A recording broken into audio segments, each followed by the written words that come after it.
Hello जय हिंद नमस्कार दोस्तों, आप सभी का स्वागत है आपके अपने YouTube channel online GK free classes में। आज के इस क्लास के अंदर हम एसएससी एमटीएस 2024 के एग्जाम के लिए बहुत ही इंपॉर्टेंट क्वेश्चन लेकर आए हैं और इस क्लास के अंदर हम उन्हीं क्वेश्चनों को कवर करेंगे जो आपके 18 अक्टूबर 2024 के एग्जाम में पूछे गए प्रश्न हैं। इसलिए इस क्लास को आपको कंप्लीट देखना है और इस क्लास के एंड में आपको बताना है कि आपके टोटल कितने क्वेश्चन सही होते हैं। और यदि आप इस चैनल से पहली बार जुड़े हैं तो चैनल को सब्सक्राइब कर लेना और साथ में बेल आइकन को प्रेस करना ताकि ऐसी बेहतरीन क्लास का नोटिफिकेशन आपको सबसे पहले देखने को मिले। तो चलिए शुरू करते हैं आज के इस क्लास को बिना देरी के। पहला प्रश्न है आप सभी के सामने, नीचे दिए गए विकल्पों में से संबंधित संख्या को चुनिए। यानी कि पहला प्रश्न आप सभी के सामने नंबर एनालॉजी से संबंधित प्रश्न दिया गया है और आपसे पूछा गया है कि 6 का संबंध है 18 के साथ में, तो 4 का संबंध किस संख्या के साथ में होगा। तो ऐसे प्रश्न को आप एग्जाम में कैसे सोल्व करेंगे, तो वो देखिए, जब भी आपको इस तरह का प्रश्न एग्जाम में दिया जाए तो आपको देखना है कि यहाँ पर 6 से यहाँ पर 18 कैसे बना है। फिर सेम उसी प्रकार से हम बताएंगे कि 4 से इस प्रश्न चिन्ह के स्थान पर क्या आएगा। अब 90% स्टूडेंट बोलेंगे कि सर हम इस प्रश्न को ऐसे सोल्व कर सकते हैं, कैसे। यानी कि यहाँ पर हम देख सकते हैं कि 6 से यहाँ पर 18 कैसे बन जाएगा। तो यहाँ पर 6 से 18 बन जाएगा यदि हम इस 6 का क्या कर दें, 3 से गुणा कर दें, तो यहाँ पर 6 तिये हो जाएगा 18 और 18 यहाँ पर हमारे सामने दिया भी गया है। अब यही सेम लॉजिक हम लगा दें किसके अंदर, 4 के अंदर, और इस प्रश्न चिन्ह की वैल्यू निकालें तो क्या आएगा।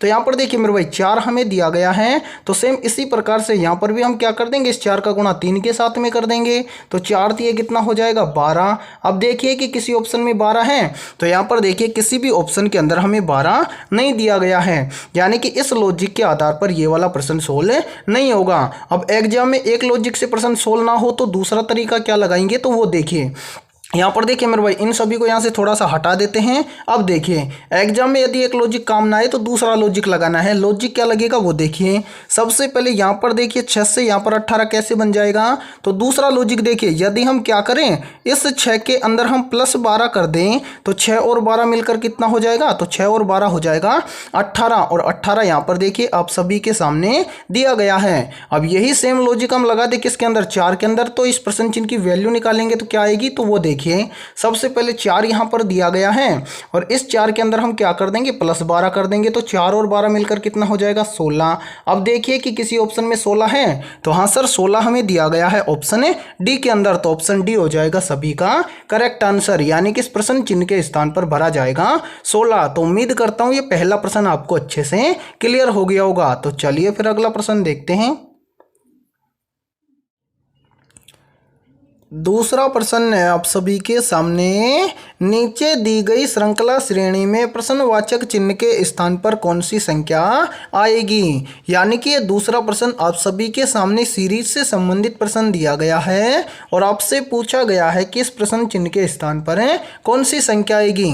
तो मेरे भाई सीरीज से संबंधित प्रश्न को आप एग्जाम में कैसे सोल्व करेंगे, तो वो देखिए, जब भी आपको सीरीज से संबंधित प्रश्न एग्जाम में दिया जाए तो आपको करना क्या है, सबसे पहले आपको सीरीज को ध्यान से देखना है कि सीरीज में आपको क्या क्या दिया गया है। जैसे यहां पर देखिए इस सीरीज में आपको दिया गया है 67 है, 67 के बाद में 70 है, 70 के बाद में 74 है, 74 के बाद में 77 है, 77 के बाद में 81, 81 के बाद में 84 और 84 के बाद में आपसे पूछा गया है कि इस प्रश्न चिन्ह के स्थान पर क्या आएगा। तो मेरे भाई देखिए इस सीरीज के अंदर आपको एक चीज तो पता चल रही है कि सीरीज क्या हो रही है, कंटिन्यू बढ़ रही है। तो जब सीरीज बढ़ रही होती है तो आपको क्या लॉजिक लगाना है, तो आपको लॉजिक लगाना है सीरीज कब बढ़ेगी, या तो किसी संख्या के अंदर हम किसी संख्या को क्या करेंगे, प्लस कर देंगे, या फिर हम किसी संख्या के अंदर क्या करेंगे, किसी संख्या को आपस में गुणा करके देखेंगे। तो इसी आधार पर हमें क्या करना है, इस सीरीज को सोल्व करके देखना है। तो अभी सीरीज को सोल्व कैसे करेंगे, तो वो देखिए मेरे भाई, अब यहाँ पर क्या हो रहा है, सीरीज बढ़ रही है, तो पहले क्या करेंगे, हम जोड़कर देखेंगे कि इस सीरीज में कुछ जुड़ रहा है क्या।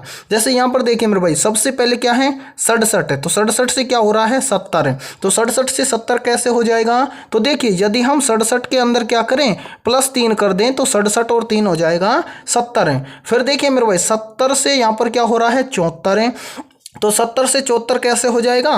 तो देखिए यदि हम 70 के अंदर क्या करें, +4 कर दें तो 70 और 4 कितना हो जाएगा? 74 है। फिर देखिए मेरे भाई 74 से क्या हो रहा है? 77 है। तो 74 से 77 कैसे हो जाएगा? तो यहाँ पर देखिए यदि हम 74 के अंदर क्या करें, +3 कर दें तो 74 और 3 हो जाएगा 77। फिर देखिए 77 से क्या हो रहा है? 81। तो 77 से 81 कैसे होगा?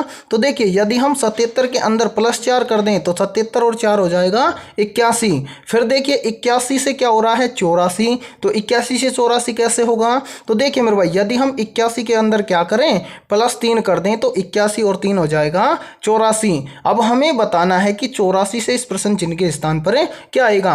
तो सबसे पहले यहाँ पर जो सीरीज से नीचे जो ये संख्या है, इस संख्या को ध्यान से देखिए कि हो क्या रहा है। तो यहाँ पर देखिए मेरे भाई पहले क्या हुआ? +3, फिर क्या हुआ? +4, फिर क्या हुआ? +3, फिर क्या हुआ? +4, फिर क्या हुआ? +3। तो अब आगे क्या हो जाएगा? अब आगे हो जाएगा +4, यानी कि यहाँ पर नीचे सीरीज चल रही है +3 +4 +3 +4। तो अब आगे देखिए +3 के बाद में हो जाएगा +4। तब देखिए मेरे भाई 84 के अंदर यहाँ पर हम क्या कर देंगे, 84 के अंदर हम कर देंगे +4। तो 84 और 4 कितना हो जाएगा? तो ये हो जाएगा 88, यानी कि इस प्रश्न चिन्ह के स्थान पर भरा जाएगा 88। तो यहाँ पर देखिए 88 हमें किसी ऑप्शन में दिया गया है। तो हाँ सर 88 हमें दिया गया है ऑप्शन सी के अंदर। तो दूसरे प्रश्न के अंदर ऑप्शन सी हो जाएगा सभी का करेक्ट आंसर। तो उम्मीद करता हूँ कि दूसरा प्रश्न भी आपको बहुत अच्छे से क्लियर हो गया होगा। तो चलिए फिर अगला प्रश्न देखते हैं। तीसरा प्रश्न है आप सभी के सामने, नीचे दी गई आकृति में कुल कितने त्रिभुज हैं ज्ञात करें। यानी कि तीसरा प्रश्न आप सभी के सामने काउंटिंग फिगर से संबंधित प्रश्न दिया गया है और आपसे पूछा गया है कि नीचे जो ये वाली आकृति दी गई है, इस आकृति में कुल कितने त्रिभुज हैं। तो मेरे भाई ऐसे प्रश्न को आप एग्जाम में कैसे सोल्व करेंगे, तो वो देखिए इसके लिए बहुत ही शानदार शॉर्ट ट्रिक है। यदि ये शॉर्ट ट्रिक आपको याद है तो आप ऐसे प्रश्न को एग्जाम में मात्र 2 से 3 सेकंड में सोल्व कर दोगे। अब शॉर्ट ट्रिक क्या है तो वो देखिए मेरे भाई। अब यहां पर देखिए, यदि यहां पर देखिए शॉर्ट ट्रिक के लिए आपको याद रखना है, जब भी आपको ऐसी आकृति दिखाई दे तो याद रखना ऐसी आकृति में त्रिभुजों की संख्या होती है कितनी? 8। अब यहां पर देखिए इसमें 8 त्रिभुज होते कैसे हैं तो वो देख लीजिए मेरे भाई। देखिए एक त्रिभुज ये है, दूसरा त्रिभुज ये है, तीसरा त्रिभुज ये है और चौथा त्रिभुज ये है। सेम इसी प्रकार से देखिए 4 त्रिभुज हो गए। हाँ सर बिल्कुल हो गए। अब देखिए 1 नंबर त्रिभुज और 2 नंबर त्रिभुज, इन दोनों को मिलाकर एक त्रिभुज ये बनता है। इसी प्रकार से देखिए 4 नंबर और 3 नंबर, इन दोनों को मिलाकर एक त्रिभुज बनता है। 2 त्रिभुज ये हो गए, 4 और 2 कितना हो गया? 6।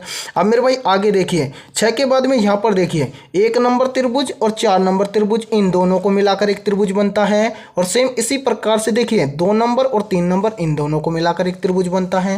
तो 2 त्रिभुज ये हो गए, 4 थे 2 अलग बन गए तो 4 ये हो गए 8। यानी कि ऐसी आकृति में त्रिभुजों की संख्या होती है कितनी? 8।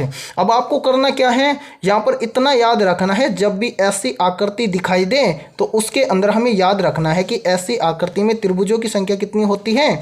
8 होती है। तो अब मेरे भाई यहां पर आपको करना क्या है, यहां पर देखना है कि ऐसी आकृति इस बड़ी वाली आकृति में कितनी दिखाई दे रही है। तो यहां पर ध्यान से देखिए, यहां पर आपको ऐसी वाली आकृति, यहां पर देखिए एक आकृति तो ये दिख रही है, ठीक है मेरे भाई। यहाँ पर ध्यान से देखिए एक आकृति तो ये हो जाएगी, सेम ऐसी ही आकृति एक इस तरफ हो जाएगी ये वाली, ठीक है। कितनी आकृति हो गई? 2 आकृति। एक आकृति में त्रिभुजों की संख्या कितनी होती है? 8 होती है। तो यहाँ पर 2 ये हो गई और 2 का गुणा कर देंगे 8 के साथ में, तो 8 दूना कितना हो जाएगा? 16। अब आपको डायरेक्ट ये नहीं करना है कि 16 पर हम राइट आंसर लगा देंगे तो ये हो जाएगा आपका गलत आंसर, ठीक है मेरे भाई। क्यों? अब यहाँ पर आपको देखना है कि इन दोनों आकृतियों को मिलाकर कुछ त्रिभुज बनते हैं। जैसे यहां पर देखिए 16 त्रिभुज आपको स्पष्ट दिखाई दे दिए, ठीक है। अब आपको करना क्या है, इन दोनों आकृतियों को मिलाकर देखिए मेरे भाई, एक त्रिभुज तो ये बनता है, ठीक है। सेम इसी प्रकार से एक त्रिभुज इन दोनों से मिलाकर ये वाला बनता है, यानी कि 2 त्रिभुज ये बन गए। तो 16 के अंदर आपको करना क्या है, इन 2 को प्लस कर देना है। तो 16 और 2 कितना हो जाएगा? 18। यानी कि इस आकृति में कुल त्रिभुज कितने हैं? 18 हैं। और अब आपको देखना है कि किसी ऑप्शन में 18 है, तो हाँ सर 18 हमें दिया गया है ऑप्शन सी के अंदर। तो तीसरे प्रश्न के अंदर ऑप्शन सी हो जाएगा सभी का करेक्ट आंसर। तो उम्मीद करता हूं कि तीसरा प्रश्न भी आपको बहुत अच्छे से क्लियर हो गया होगा, ठीक है मेरे भाई। तो चलिए फिर अगला प्रश्न देखते हैं। चौथा प्रश्न है आप सभी के सामने, एक निश्चित कूट भाषा में PAIN को 16, 19, 14 और TYRE को 20, 25, 185 लिखा जाता है, उस कोड भाषा में LONG के लिए क्या कोड होगा। यानी कि चौथा प्रश्न आप सभी के सामने कोडिंग डिकोडिंग से संबंधित प्रश्न दिया गया है और आपसे पूछा गया है कि LONG के लिए क्या कोड होगा। तो ऐसे प्रश्न को आप एग्जाम में फटाफट से कैसे सोल्व करेंगे, तो वो देखिए। सबसे पहले मेरे भाई यहाँ पर देखिए, यहाँ पर आपको क्या बोला गया है, यहाँ पर आपको बोला गया है कि PAIN इसको क्या लिखा गया है, इसको लिखा गया है 16, 19, 14। ठीक है मेरे भाई। सेम इसी प्रकार से यहाँ पर देखिए, यहाँ पर दूसरा क्या बोला गया है, दूसरा बोला गया है कि TYRE इसको क्या लिखा जाता है, इसको लिखा जाता है 20, फिर लिखा जाता है 25 और फिर लिखा जाता है 185। ठीक है मेरे भाई। अब यहाँ पर आपको करना क्या है, ऐसे प्रश्न को एग्जाम में सोल्व करने के लिए, तो सबसे पहले आपको यहाँ पर देखना है कि PAIN इससे यहाँ पर 16, 19, 14 कैसे लिखा गया है। फिर सेम इसी प्रकार से आपको यहाँ पर देखना है कि TYRE से यहाँ पर 20, 25, 185 कैसे लिखा गया है। फिर सेम इसी प्रकार से, यानी कि जिस प्रकार से PAIN से 16, 19, 14 और TYRE से यहाँ पर 20, 25, 185 लिखा गया है, सेम इसी प्रकार से हम बताएंगे कि LONG को क्या लिखा जाएगा। तो यहाँ पर हम इस प्रश्न को कैसे सोल्व करेंगे, तो वो देखिए मेरे भाई। सबसे पहले यहाँ पर देखिए, यहाँ पर PAIN इससे यहाँ पर 16, 19, 14 कैसे लिखा गया है। तो यहाँ पर देखिए, सबसे पहले यहाँ पर देखिए P अल्फाबेट लेटर है, ये कितने नंबर पर आता है, 16 नंबर पर, और यहाँ पर देखिए लिखा गया है 16। ठीक है, यानी कि इसका कोड ऐसे कि ऐसे लिखा गया है। फिर देखिए A है, A आता है 1 नंबर पर और यहाँ पर देखिए 1 लिखा गया है। फिर देखिए क्या है I आता है 9 नंबर पर और यहाँ पर देखिए 9 लिखा गया है। फिर क्या है N आता है 14 नंबर पर और यहाँ पर लिखा गया है 14। फिर सेम इसी प्रकार से यहाँ पर देखिए T है, T आता है 20 नंबर पर और यहाँ पर देखिए 20 लिखा गया है। फिर क्या है Y कितने नंबर पर आता है, 25 नंबर पर और 25 यहाँ पर लिखा गया है।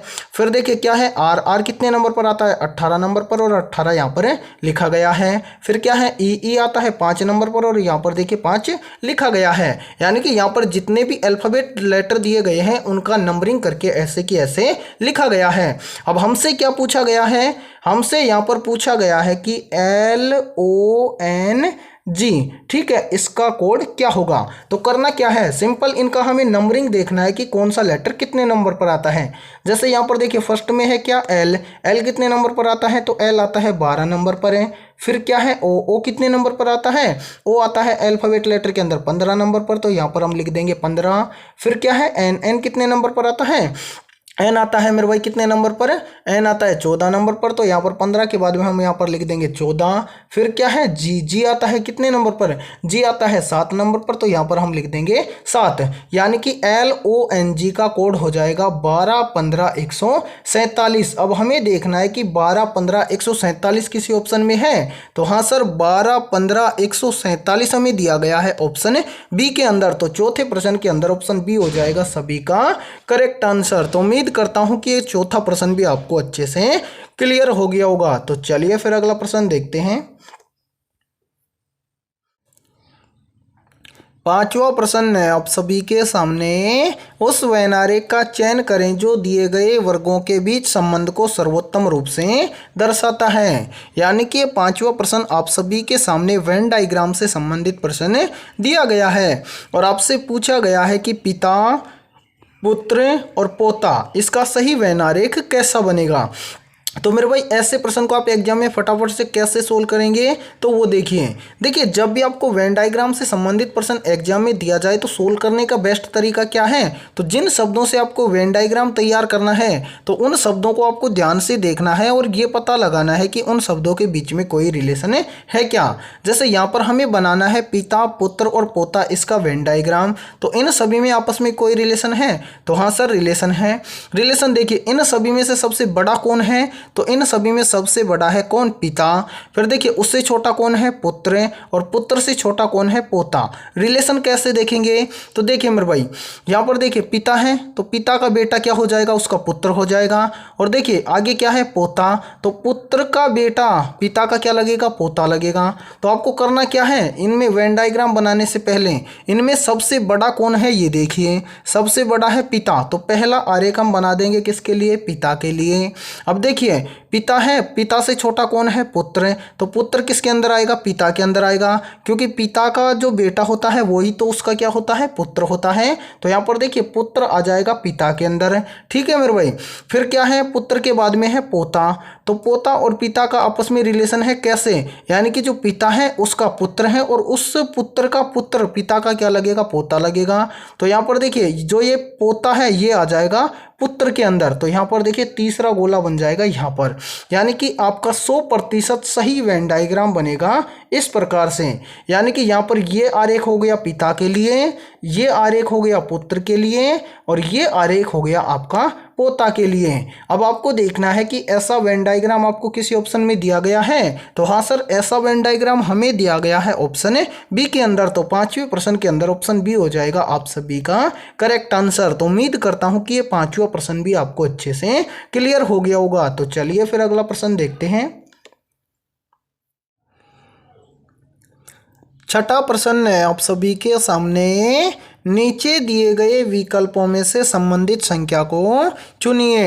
यानी कि छठा प्रश्न भी आप सभी के सामने नंबर एनालॉजी से संबंधित प्रश्न दिया गया है और आपसे पूछा गया है कि जिस प्रकार से 26 का संबंध है 512 के साथ में, तो 43 का संबंध किस संख्या के साथ में होगा। तो मेरे भाई ऐसे प्रश्न को आप एग्जाम में सोल्व कैसे करेंगे? तो वो देखिए सबसे पहले आपको क्या करना है, इस वीडियो को रोकना है और अपने स्तर से इस प्रश्न को सोल्व करके कमेंट सेक्शन के अंदर कमेंट करके बताना है कि इस प्रश्न चिन्ह के स्थान पर है कौन सी संख्या आएगी। तो उम्मीद करता हूं कि आपने इस प्रश्न को जरूर सोल्व किया होगा। तो ये देखते हैं कि ऐसे प्रश्न को आप एग्जाम में फटाफट से सोल्व कैसे करेंगे। तो सबसे पहले मेरे भाई यहाँ पर देखिए कि 26 से यहाँ पर 512 कैसे आया है, फिर उसी प्रकार से हम बताएंगे कि 43 से इस प्रश्न चिन्ह के स्थान पर है क्या आएगा। तो क्या यानी कि यहाँ पर लॉजिक क्या लगाया गया है यहाँ पर 26 से 512 लाने के लिए। तो देखिए मेरे भाई यहाँ पर लॉजिक लगाया गया है क्या, सबसे पहले यहाँ पर क्या है 26। तो 26 किन किन संख्याओं से मिलकर बना है? तो 26 मिलकर बना है 2 और 6 से। तो यहाँ पर क्या किया गया है, सबसे पहले इन दोनों संख्याओं को आपस में जोड़ा गया है। तो 2 और 6 को आपस में जोड़ेंगे तो कितना हो जाएगा? 8 हो जाएगा।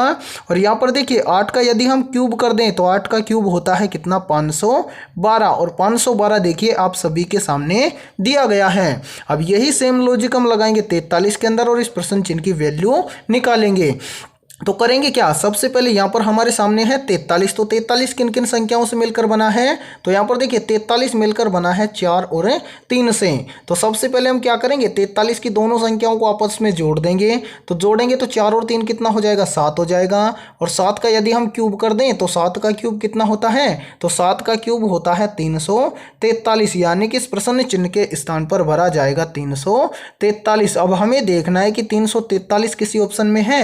तो हाँ सर 343 हमें दिया गया है ऑप्शन डी के अंदर। तो छठे प्रश्न के अंदर ऑप्शन डी हो जाएगा सभी का करेक्ट आंसर। तो उम्मीद करता हूं कि ये छठा प्रश्न भी आपको बहुत अच्छे से क्लियर हो गया होगा। यानी कि इस प्रश्न के अंदर क्या लॉजिक अप्लाई किया गया है। तो सबसे पहले यहां पर 26 से 512 कैसे आया, तो पहले 26 के दोनों अंकों को आपस में जोड़ दिया, जोड़ा तो कितना आया? 8 है। और 8 का क्यूब करके लिखा गया है कितना? 512। सेम लॉजिक यही हमने लगाया किसके अंदर? 43 के अंदर। 43 मिलकर बना है 4 और 3 से। तो हमने क्या किया, 4 और 3 को पहले जोड़ दिया तो कितना है? 7 है। और 7 का क्यूब किया तो 7 का क्यूब होता है 343। और 343 हमें दिया गया है ऑप्शन डी के अंदर और ऑप्शन डी हो जाएगा सभी का करेक्ट आंसर। तो उम्मीद है कि ये छठा प्रश्न आपको बहुत अच्छे से क्लियर हो गया होगा।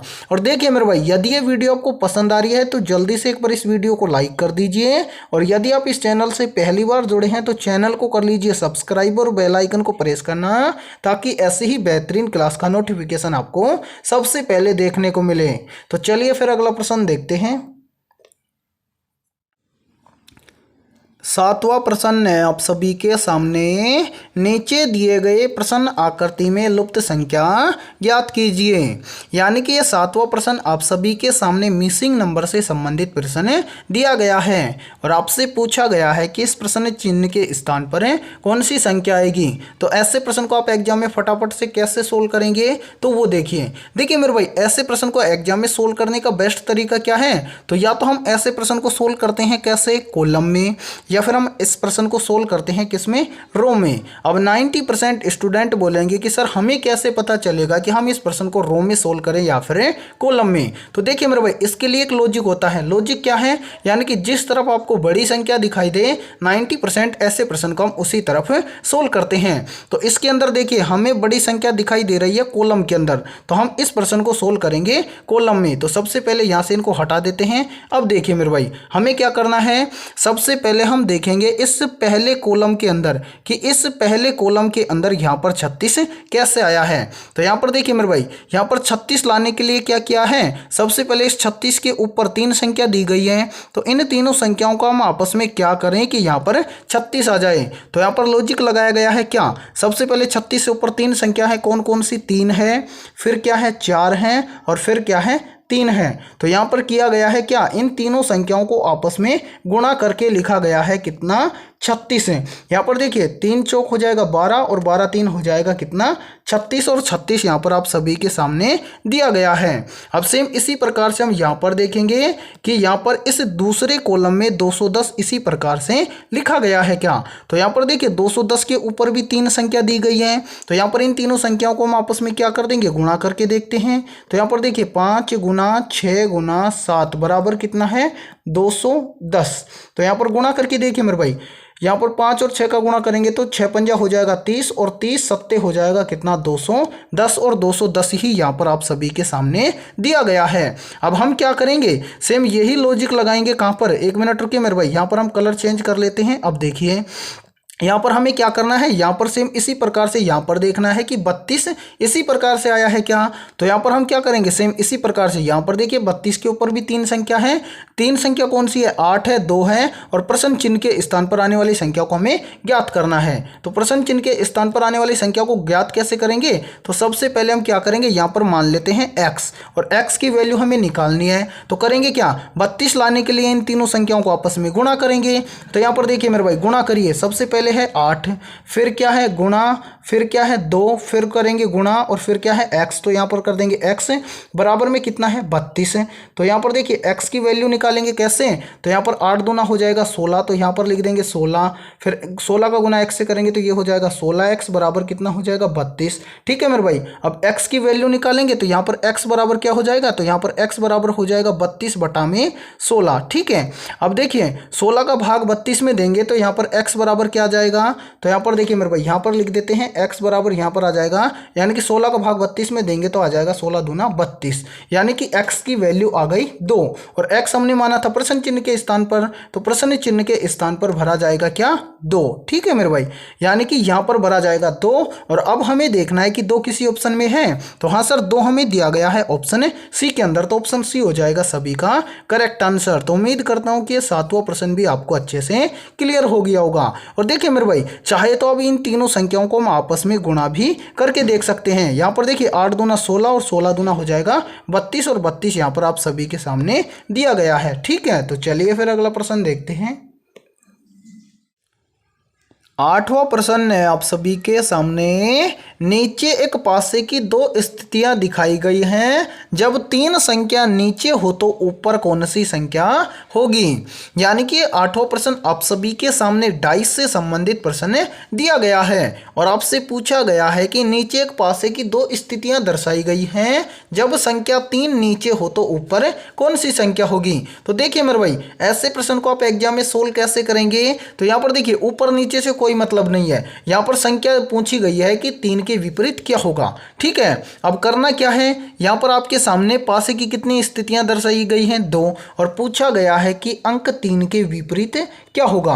तो ऐसी स्थिति में आप क्या करेंगे, सबसे पहले दोनों पासों के अंदर आपको करना क्या है, कॉमन संख्या देखनी है। जैसे यहाँ पर देखिए, पहले पासे के अंदर यहाँ पर कॉमन संख्या देखिए 2 और 5 है, यही कॉमन संख्या आपको दूसरे पासे के अंदर दिख रही है 2 और 5। अब ये कॉमन संख्या हो गई। अब जो संख्या बच गई वो एक दूसरे की क्या होती है, विपरीत होती हैं। तो यहाँ पर देखिए 3 का विपरीत हो जाएगा 4 और 4 का विपरीत हो जाएगा 3। अब आपसे क्या पूछा गया है कि 3 के विपरीत या 3 के ऊपर नीचे क्या होगा, तो मेरे भाई यहाँ पर 3 के विपरीत हो जाएगा 4। अब आपको देखना है कि 4 किसी ऑप्शन में है, तो हाँ सर 4 हमें दिया गया है ऑप्शन सी के अंदर, तो 8वें प्रश्न के अंदर ऑप्शन सी हो जाएगा सभी का करेक्ट आंसर। तो उम्मीद करता हूं कि ये 8वां प्रश्न भी आपको अच्छे से क्लियर हो गया होगा। ठीक है मेरे भाई, यानी कि जब भी आपको डाइस से संबंधित प्रश्न एग्जाम में दिया जाए तो सेम इसी प्रकार से आपको सोल्व करना है। यानी कि करना क्या है, सबसे पहले जैसे विपरीत संख्या पूछे, यहां पर पूछा गया है कि 3 के विपरीत क्या होगा। अब आपको करना क्या है, 2 पासे दिए गए हैं तो इन दोनों पासों में आपको कॉमन संख्या देखनी है। जैसे कॉमन संख्या यहाँ पर 2 और 5 है और यहाँ पर भी 2 और 5 है, और जो संख्या बच जाती है वही एक दूसरे की विपरीत होती है। तो यहाँ पर 3 का विपरीत हो जाएगा 4, यानी कि यहाँ पर 3 का विपरीत हम लिख देंगे 4, और 4 हमें किसी ऑप्शन में दिया गया है, ये हमें दिया गया है ऑप्शन सी के अंदर, तो ऑप्शन सी हो जाएगा करेक्ट आंसर। इसी प्रकार से आपको डाइस वाले प्रश्न को सोल्व करना है। ठीक है मेरे भाई, तो चलिए फिर अगला प्रश्न देखते हैं। 9वां प्रश्न है आप सभी के सामने, नीचे दिए गए विकल्पों में से संबंधित शब्द को चुनिए। यानी कि 9वां प्रश्न आप सभी के सामने एनालॉजी से संबंधित प्रश्न दिया गया है और आपसे पूछा गया है कि पढ़ना का संबंध है ज्ञान के साथ में, तो कार्य का संबंध किस शब्द के साथ में होगा। तो ऐसे प्रश्न को आप एसएससी एमटीएस के एग्जाम में फटाफट से कैसे सोल्व करेंगे, तो वो देखिए। इसके लिए शानदार ट्रिक है क्या, तो वो देखिए मेरे भाई। सबसे पहले यहां पर आपको देखना है कि पढ़ना का संबंध ज्ञान से कैसे है। तो यहां पर देखिए, यहां पर आपको क्वेश्चन करना है पढ़ने से क्या प्राप्त होता है, ज्ञान। तो यहां पर देखिए पढ़ने से हमें प्राप्त होता है क्या, ज्ञान। तो अब इसी प्रकार से हमें क्या करना है, यहां पर भी प्रश्न बनाना है कि कार्य करने से क्या प्राप्त होता है। तो यहां पर देखिए मेरे भाई, कार्य करने से प्राप्त होता है क्या, अनुभव। तो यहां पर इस प्रश्न चिन्ह के स्थान पर भरा जाएगा अनुभव। अब हमें देखना है कि अनुभव किसी ऑप्शन में है, तो हाँ सर अनुभव हमें दिया गया है ऑप्शन सी के अंदर, तो 9वें प्रश्न के अंदर ऑप्शन सी हो जाएगा करेक्ट आंसर। ठीक है भाई, तो उम्मीद है कि 9वां प्रश्न भी आपको अच्छे से क्लियर हो गया होगा और इसी प्रकार से आपको एग्जाम में ऐसे प्रश्न को सोल्व करना है। यानी कि क्या होता है, पढ़ने से प्राप्त होता है ज्ञान, तो कार्य करने से क्या प्राप्त होता है, अनुभव। ठीक है मेरे भाई, तो चलिए फिर अगला प्रश्न देखते हैं। 10वां प्रश्न है आप सभी के सामने, ए बी की पुत्री है, बी सी की माँ है, डी सी का भाई है, यह बताइए कि डी का ए से क्या रिश्ता है। यानी कि 10वां प्रश्न आप सभी के सामने ब्लड रिलेशन से संबंधित प्रश्न दिया गया है और आपसे पूछा गया है कि डी का ए से क्या रिश्ता है। तो ऐसे प्रश्न को आप एग्जाम के अंदर फटाफट से कैसे सोल्व करेंगे, तो वो देखिए मेरे भाई, जब भी आपको एसएससी एमटीएस के एग्जाम में ब्लड रिलेशन से संबंधित प्रश्न दिया जाए तो सोल्व कैसे करना है।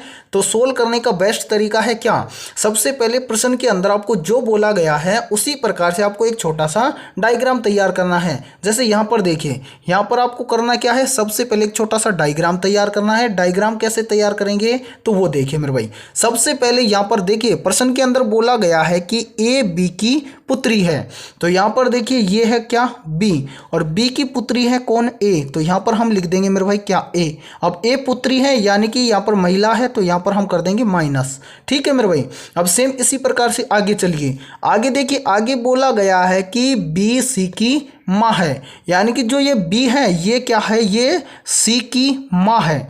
अब ये नहीं पता है कि सी लड़का है या लड़की, लेकिन यहाँ पर एक चीज़ पता चल रहा है कि बी सी की क्या है, माँ है। तो यहाँ पर देखिए बी माँ है, तो यहाँ पर हो जाएगा माइनस, यानी कि ये भी क्या है, महिला है।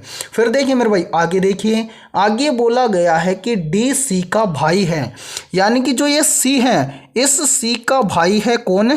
डी। अब डी भाई है तो पुरुष है, तो यहाँ पर हम कर देंगे प्लस। अब आगे आपसे क्या पूछा गया है? पूछा गया है कि बताइए कि डी का ए से क्या रिश्ता है। यानी कि यहाँ पर देखिए मेरे भाई, यहाँ पर देखिए बी है, ये एक की क्या है? माँ है। सी की भी माँ है और डी की भी क्या हो जाएगी? यहाँ पर माँ हो जाएगी। अब यहाँ पर देखिए ध्यान से, ये तीनों आपस में क्या हो जाएंगे? भाई बहन हो जाएंगे। करेक्ट है। अब यहाँ पर पूछा गया है कि डी का ए से क्या रिश्ता है, तो डी ए का क्या लगेगा? यहाँ पर लगेगा भाई। ठीक है मेरे भाई। अब यहाँ पर देखिए आपको देखना है कि भाई किसी ऑप्शन में दिया गया है, तो हाँ सर भाई हमें दिया गया है ऑप्शन सी के अंदर, तो 10वें प्रश्न के अंदर ऑप्शन सी हो जाएगा सभी का करेक्ट आंसर। तो उम्मीद करता हूं कि ये 10वां प्रश्न भी आपको बहुत अच्छे से क्लियर हो गया होगा। ठीक है मेरे भाई, तो आज के इस वीडियो में इतना ही। वीडियो पसंद आई है तो जल्दी से एक बार इस वीडियो को लाइक कर दीजिए, और चैनल पर यदि आप पहली बार जुड़े हैं तो चैनल को कर लीजिए सब्सक्राइब और बेल आइकन को प्रेस करना, ताकि ऐसे ही शानदार क्लास का नोटिफिकेशन आपको सबसे पहले देखने को मिले।